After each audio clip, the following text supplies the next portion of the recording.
Assalamualaikum warahmatullahi wabarakatuh. Selamat pagi, semangat pagi, dan salam sejahtera untuk kita semua. Kembali lagi bersama saya dalam pembelajaran mata pelajaran sejarah Indonesia untuk kelas 11 semester genap tahun ajaran 2020-2021. Sebelumnya, semoga kabar kalian hari ini selalu baik-baik saja, sehat, dan pastinya diberikan semangat yang lebih, terutama dalam mengikuti pembelajaran daring mata pelajaran sejarah Indonesia. Oke, jadi pada pembelajaran kali ini atau pada video pembelajaran kali ini di sini kita akan membahas KD 3.10, yaitu menganalisis strategi dan bentuk perjuangan bangsa Indonesia dalam upaya mempertahankan kemerdekaan dari ancaman sekutu dan Belanda. Nah, sebelum kita lanjut untuk memperdalam materi kali ini, alangkah lebih baiknya untuk kalian sudah mempersiapkan buku-buku yang sekiranya berhubungan dengan pembelajaran yang akan kita pelajari pada pertemuan kali ini. Oke, next. Nah, sebelumnya, untuk materi pokok yang akan kita pelajari itu adalah kedatangan sekutu. Di sini saya akan membacakan dulu mengenai tujuan pembelajaran kita. Yang pertama adalah menjelaskan latar belakang kedatangan sekutu ke Indonesia, dan yang kedua adalah menganalisis bentuk perlawanan bangsa sekutu dalam melawan sekutu. Jadi di sini nanti pastinya kita akan membahas mengenai pertempuran di Indonesia ketika Indonesia mempertahankan kemerdekaannya. Next. Nah, untuk poin yang akan kita pelajari di sini secara besar itu ada tiga garis besarnya. Yang pertama adalah latar belakang, dan yang kedua adalah tugas sekutu, dan yang ketiga adalah perlawanan rakyat melawan sekutu. Jadi di sini sebelumnya saya akan menjelaskan bahwa Indonesia setelah merdeka itu bukan berarti langsung bisa untuk membangun negerinya, tidak. Tetapi di sini bangsa Indonesia masih harus berhadapan dengan pasukan baik itu Jepang, Sekutu maupun Belanda yang ingin menguasai kembali Indonesia. Nah, di sini adalah kedatangan Sekutu di Indonesia. Itu ada tiga garis besarnya, latar belakang, kemudian tugas Sekutu, dan juga perlawanan rakyat melawan Sekutu. Lanjut. Nah, yang pertama di sini kita akan membahas mengenai latar belakang dulu. Jadi, apa sih kira-kira latar belakangnya Sekutu datang ke Indonesia? Itu yang pertama adalah kekalahan Jepang dalam Perang Dunia II. Jadi, ketika pada terjadinya Perang Dunia Kedua, di mana kota Nagasaki dan kota Hiroshima yang merupakan dua kota terpenting di Jepang itu dibom atom oleh tentara Sekutu, atau di sini adalah tentara Amerika, sehingga di sini menyebabkan Jepang kalah dalam Perang Dunia II. Dan apa yang terjadi di Indonesia yaitu kosongnya kekuasaan atau status quo. Nah, di sini pada masa status quo, tepatnya pada tanggal 17 Agustus 1945, di sini Indonesia memproklamasikan kemerdekaannya. Sehingga pada tanggal 17 Agustus itulah Indonesia itu menjadi negara yang merdeka. Nah, kemudian selain itu, ketika kekalahan Jepang di Perang Dunia Kedua, maka di sini tugas Sekutu adalah menerima pelimpahan kekuasaan dari Jepang, di mana bangsa Sekutu itu akan memulihkan kondisi baik itu politik, ekonomi maupun sosial di Indonesia. Nah, kemudian dengan kedatangan bangsa Sekutu ini yang ternyata diboncengi oleh tentara Nica, nah disinilah yang mengakibatkan pergolakan atau perlawanan di kalangan masyarakat Indonesia. Karena apa? Masyarakat Indonesia takut jika bangsa Sekutu datang ke Indonesia itu ingin menjajah Indonesia atau ingin menyerahkan Indonesia kepada Belanda, sehingga bangsa Indonesia yang sudah menjadi negara yang merdeka, maka akan kembali lagi menjadi negara yang dijajah. Sehingga hal inilah yang memicu perlawanan di berbagai kota. Nah, oke, lanjut. Nah, selanjutnya di sini adalah tugas Sekutu atau AFNEI. Nah, kira-kira kedatangan bangsa Sekutu ke Indonesia itu mempunyai tugas pokok apa saja? Yang pertama itu adalah tugas pokoknya menerima penyerahan kekuasaan dari Jepang. Jadi ketika Jepang kalah dalam Perang Dunia Kedua, nah maka di sini otomatis Jepang tidak menguasai lagi Indonesia. Tapi wilayah Indonesia yang dulunya dikuasai oleh Jepang itu diambil alih oleh Sekutu. Selanjutnya yang kedua adalah mengurus penyerahan, pelucutan, dan pemulangan tentara Jepang. Jadi di sini sisa-sisa pasukan Jepang yang masih ada di Indonesia itu akan dipulangkan oleh pasukan sekutu. Kemudian yang ketiga itu adalah pembebasan tawanan perang. Nah, di sini pembebasan tawanan perang di sini itu adalah tawanan perang bangsa Jepang yang ditawan oleh bangsa Indonesia. Selanjutnya yang keempat adalah pemulihan keamanan dan ketertiban.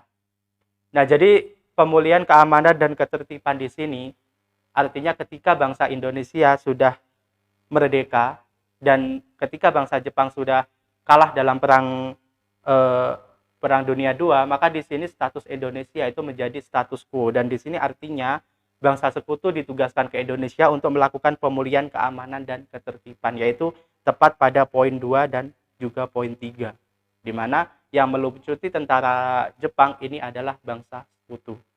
Oke, lanjut.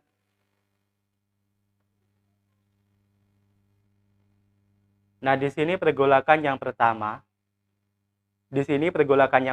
dari perlawanan rakyat itu terjadi di kota Surabaya. Ya, jadi sebenarnya tidak hanya Surabaya saja, tapi juga meliputi berbagai kota di seluruh Indonesia. Karena apa?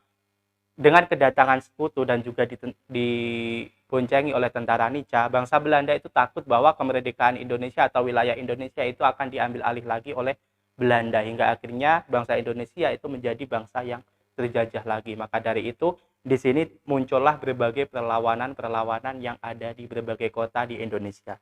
Perlawanan yang pertama ini adalah pertempuran Surabaya, di mana puncaknya itu terjadi pada tanggal 10 November 1945, di mana pada peristiwa ini nantinya sampai sekarang itu diperingati sebagai Hari Pahlawan. Nah, yang pertama, dalam pertempuran Surabaya itu ada satu tokoh yang membangkitkan semangat kaum pemuda melalui orasinya dan segala macam, yaitu dengan nama Bung Tomo, ya, yang ada di sebelah kiri dari tangan saya. Nah, itu adalah Bung Tomo yang merupakan penggerak atau penyemangat kaum pemuda khususnya di kota pahlawan atau kota Surabaya. Nah, kedatangan Afnei atau sekutu di Surabaya itu dipimpin oleh Brigjen Malabi, di mana pada awalnya yang ingin memulihkan kondisi politik maupun sosial di Surabaya, ternyata Malabi ini malah menyerbu penjara, di mana penjara-penjara tersebut berisi tentang tawanan perang dari jenderal-jenderal sekutu. Kemudian selain itu, setelah menyerbu penjara, di sini selanjutnya adalah membebaskan tawanan perang. Selanjutnya, selain itu juga menduduki tempat-tempat vital di Surabaya, seperti lapangan udara, kemudian gedung pemerintahan, dan juga radio. Nah, jadi di sini sudah jelas bahwa kedatangan sekutu di Indonesia yang dipimpin oleh Malabi yang ada di gambar tersebut. Nah, itu merupakan pimpinan dari Afnei, di mana kedatangan dia ternyata tidak sesuai dengan apa yang tujuan di awal gitu. Tapi ternyata dia malah membebaskan tawanan perang dan menduduki tempat-tempat vital yang ada di Surabaya, sehingga hal itulah yang menimbulkan kemarahan bagi rakyat Indonesia khususnya di kota pahlawan. Nah, selanjutnya dengan kemarahan ini, maka rakyat Indonesia atau kaum pemuda kala itu di kota Surabaya itu mengadakan perlawanan terhadap pasukan sekutu, sehingga terjadilah pertempuran, di mana pada pertempuran kali ini tepatnya di Jembatan Merah Surabaya itu menewaskan Malabi.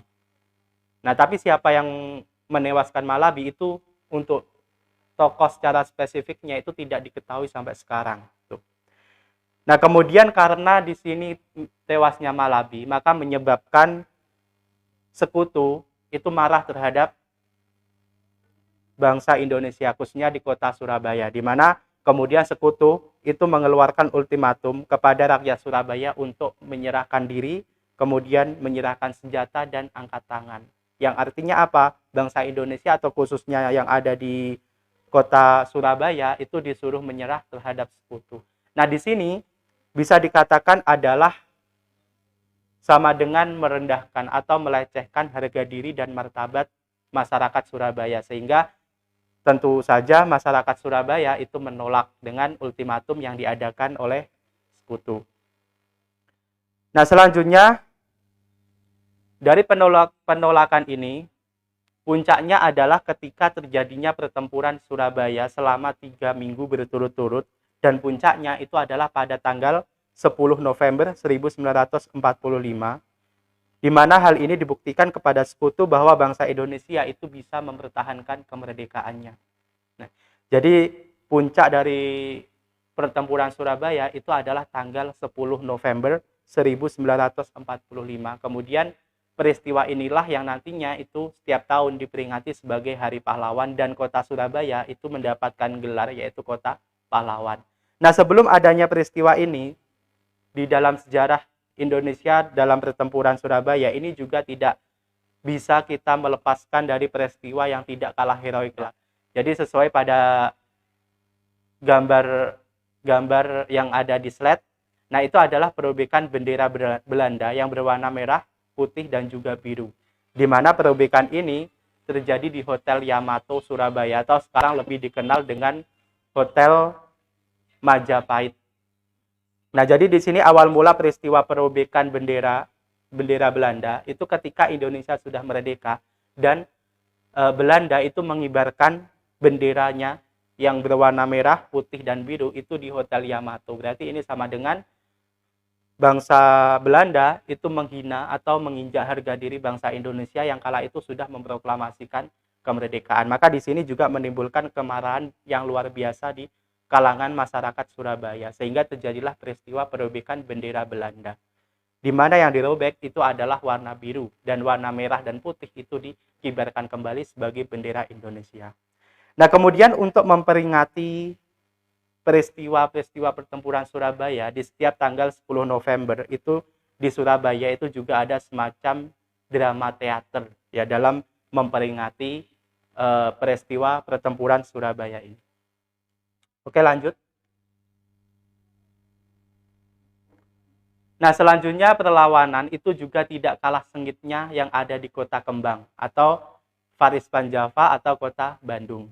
Nah, jadi di Kota Bandung ini juga ada peristiwa yang tidak kalah dengan di Kota Surabaya ya, yaitu peristiwa Bandung Lautan Api. Nah, ketika kedatangan sekutu datang ke Indonesia, salah satunya di sini di Kota Bandung, maka di sini juga terjadinya perlawanan yang tidak kalah sengitnya kepada bangsa sekutu. Tetapi untuk peristiwa Bandung Lautan Api sendiri itu juga dari ultimatum sekutu tanggal 21 November 1945, di mana sekutu itu memerintahkan kepada rakyat Bandung dan juga kepada TRI atau TNI Republik atau Tentara Republik Indonesia yang merupakan cikal bakal TNI itu untuk mengosongkan Kota Bandung. Tapi di sini dari kalangan TRI dan masyarakat Bandung sendiri itu tidak mengindahkan ultimatum dari sekutu, sehingga perlawanan pun juga terjadi di sini. Nah, kemudian pada akhirnya agar pertumpahan darah tidak separah dengan yang terjadi di Kota Surabaya, maka di sini pemerintah RI di Jakarta itu memerintah agar TRI mengosongkan Bandung. Nah, jadi sebelum TRI mengosongkan Bandung, nah ini terlebih dahulu pasukan TRI dan juga masyarakat Bandung itu membakar habis seluruh kota Bandung, baik itu rumah maupun kantor-kantor pemerintahan. Agar apa tujuannya? Agar kantor-kantor pemerintahan itu tidak bisa digunakan lagi oleh bangsa sekutu ataupun bangsa Belanda.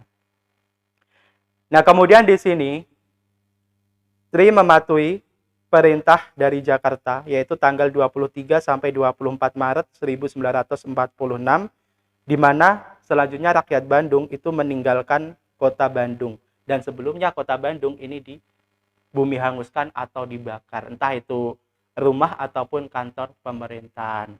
Jadi itulah kata dari Bandung Lautan Api. Jadi pada malam itu peristiwa Bandung Lautan Api yaitu tentang pembakaran pemukiman masyarakat Kota Bandung dan pembakaran gedung-gedung pemerintahan di Kota Bandung. Agar apa? Agar kantor tersebut itu tidak dapat digunakan oleh pemerintah sekutu ataupun Belanda.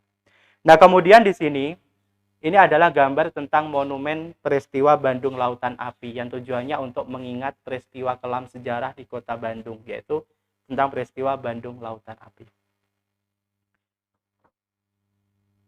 Oke, lanjut. Nah, sekarang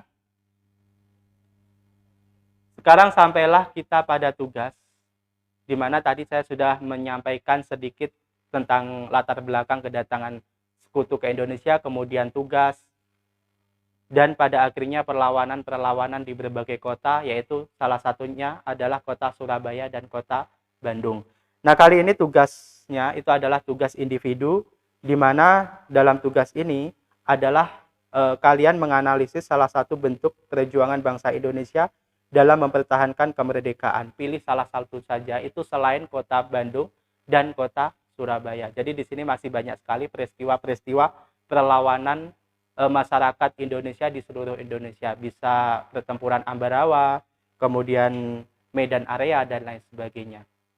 Jadi cukup sekian video pembelajaran pada pertemuan kali ini. Semoga bermanfaat dan semoga kalian juga bisa memahami materi sejarah Indonesia tentang kedatangan sekutu. Jangan lupa untuk videonya di subscribe, like, komen, dan juga share. Kurang lebihnya dari saya mohon maaf. Wassalamualaikum warahmatullahi wabarakatuh.